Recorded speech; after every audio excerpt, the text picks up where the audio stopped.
Boring দিন, boring dress, উফ আর ভালো লাগে না। ঝটপট এই ড্রেস বের করে এনে মনে মনে ভাবতে শুরু করলাম, এই এক কালার একঘেয়েমি ড্রেসটা কি করে নতুন লুক দেওয়া যায়। যেই কথা সেই কাজ, বসে পড়লাম ডিজাইন করতে। আয়রন মেশিন খারাপ হওয়াতে আয়রন না করেই বসেছি ডিজাইন করতে। হাতের কাছে ছোট্ট ফ্রেম ছিল, সেটা লাগিয়েই কাজ চালানোর চেষ্টা করছি। পিঙ্ক পদ্ম দেওয়ার কথা ভেবেছি, পরে দেখছি পিঙ্ক একদমই ভালো লাগছে না, তাই সামান্য হোয়াইট মিক্স করে একটা পিঙ্কের লাইট শেড দেওয়ার চেষ্টা করছি। আমি কালার করছি, সেখানে ঘেটে যাবে না তা কি কখনো হয়? এই যে দেখো, পিঙ্ক কালার দেওয়ার পরেও কেমন যেন মনে হচ্ছে ফ্যাকাশে একটা জিনিস। তাই আমি আবারও কালার চাপানো শুরু করছি। এবার বেশ পরিমাণ হোয়াইট নিয়ে আমি চাপানো শুরু করলাম।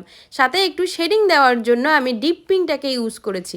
এরপরে ময়ূরটাকে শুরু করব। ময়ূর শুরু করতে গিয়ে এতটাই অসুবিধার মধ্যে পড়েছি, যেহেতু ফ্রেম এখানে লাগছে না বড় ময়ূর, কোনো মতে ময়ূরের বেস কালারটাকে কমপ্লিট করে নিয়েছি। এরপর লেজের পালা, আর সেখানে অনেক রং দিতে হবে। তাই ফার্স্ট আমি ইয়েলো দিয়ে নিয়েছি, পিঙ্ক দিয়ে নিয়েছি, এবার ব্লু কালার দিয়ে নিচ্ছি। এরপরে আমি ছোট্ট ছোট্ট করে ডিজাইন করে নিব।